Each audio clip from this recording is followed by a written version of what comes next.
Hi there!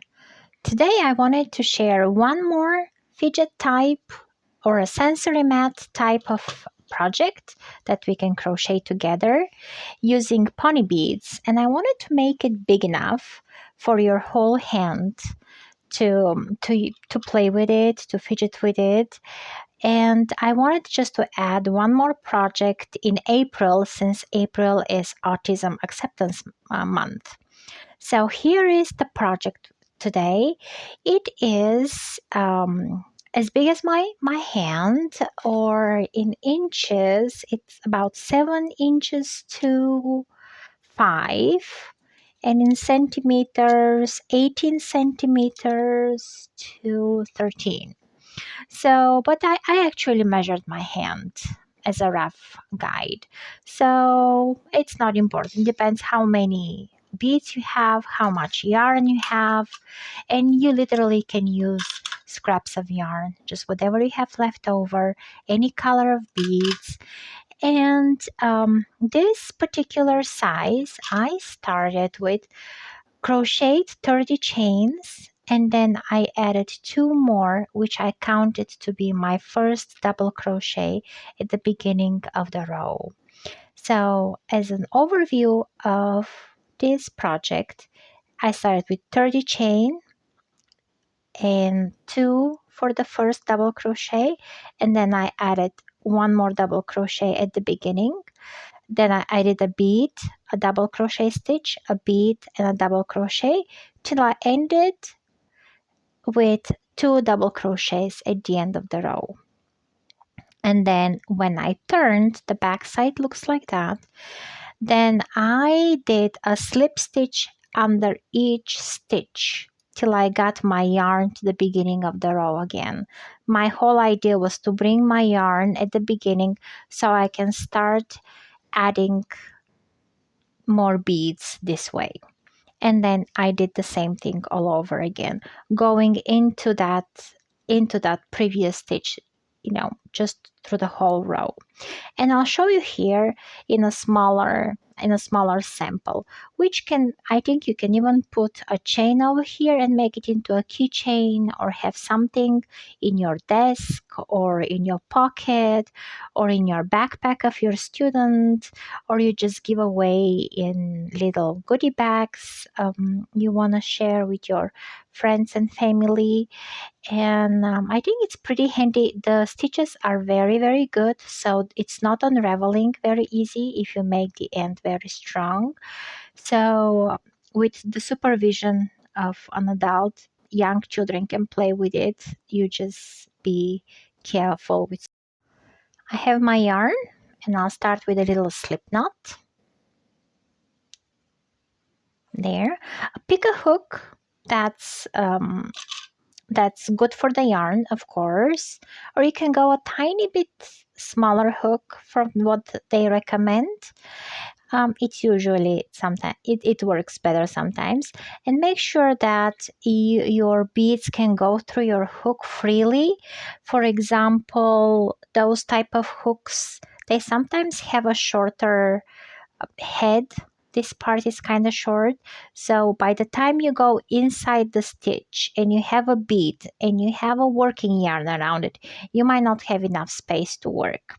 So if you pick like a plain, boring, old hook where you can move your stitches and beads freely, it might be a better choice. If you need a larger hook and you cannot put your beads through it, grab a smaller hook, and you're actually going to have to alternate those hooks when you crochet and when you have to pull your working yarn. All right, well, let's start, and then we'll have a better idea what I'm talking about. All right, so there we go. I will chain 10. I will make a little sample of that. For the bigger one, you chain 30. But for the smaller one, I started with chain 10 here. Okay, so there it is. I made the slip knot, and quickly 3, 4, 5, 6, 10, and then I'll chain 2, which is my first double crochet, and in that turn chain we're gonna make a double crochet. So after that starts the fun part. So there we go. We will add our bead onto the hook. So that's why it's important to have your bead fit into the hook. And then we go into the next chain. We pull through the bead and through the stitch all in one go. And then we yarn over, and in the next stitch we will have just a simple double crochet stitch. And this is what we're doing right now. We did this, we put the bead, and we did that little double crochet stitch. So the next one. So it's a, again, we need a bead. We put the bead first.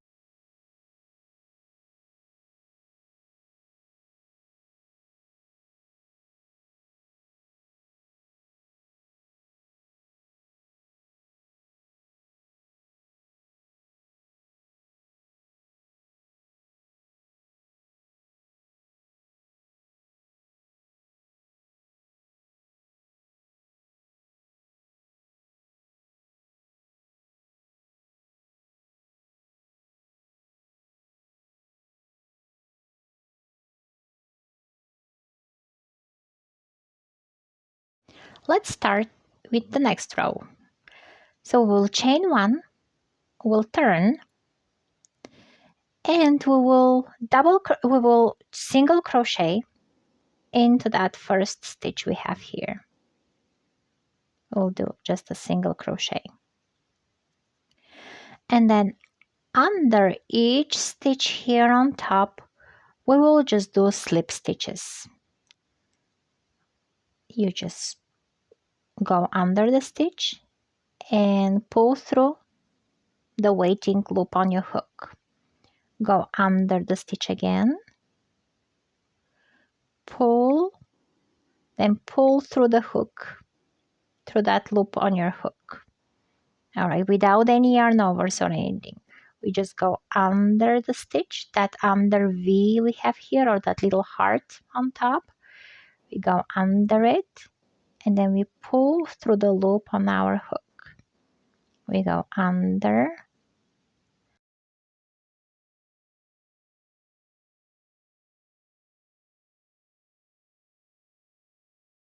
and since we had those two double crochets here at the beginning, we will go in that stitch again, but we'll make a single crochet there, and then we'll go under that chain. It was the beginning of the row, and we'll do a single crochet. So we have two single crochets at the end of the row and the beginning of those rows on the back.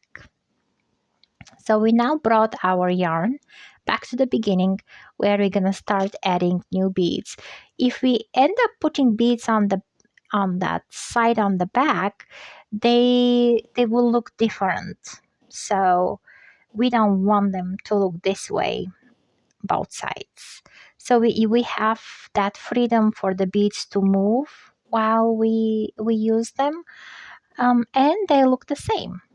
But if you want to have a different look, of course, you can play with that design. All right, so here we are back again. We'll chain two. We will count as a first double crochet, and then into the next stitch, which we skip that little space we see.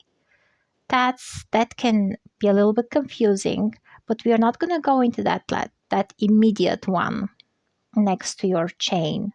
We're going to go into the next one, and we'll yarn over one time. We'll double crochet here. So we are ready for our next bead. And this time we will go into that space, in the bead here.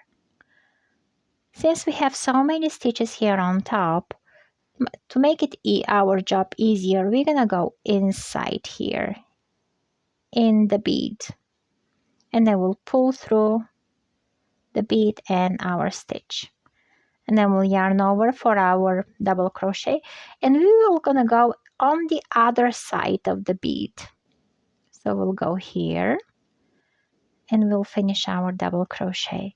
So we will work on both sides of that stitch. It's gonna be here in that space and here in this space. We will not gonna worry about the top stitches or anything. We're just gonna follow the pattern of that bead. All right, so our next bead is here. We go in front of that bead. Oh, yeah, we can say that. And then we pull through.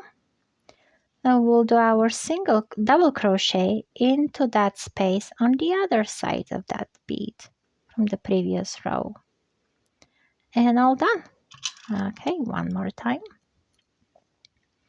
We go in front of the bead, like over here.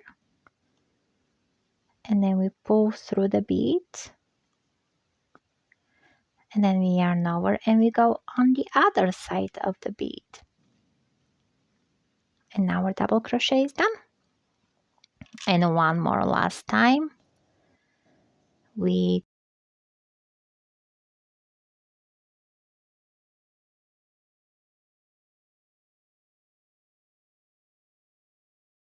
So here's a way you can transform this into a keychain. So I got my keychain blanks here, and we're just gonna go till the end with our double crochets here, and we will just put our blank. And then here we are. And if you don't have a blank, you just turn your piece, your project, and you just do single crochets all the way till the end. So we're just gonna go under each stitch here that we did, and we will do a single crochet, and that's gonna be the last row that we're gonna finish our work with.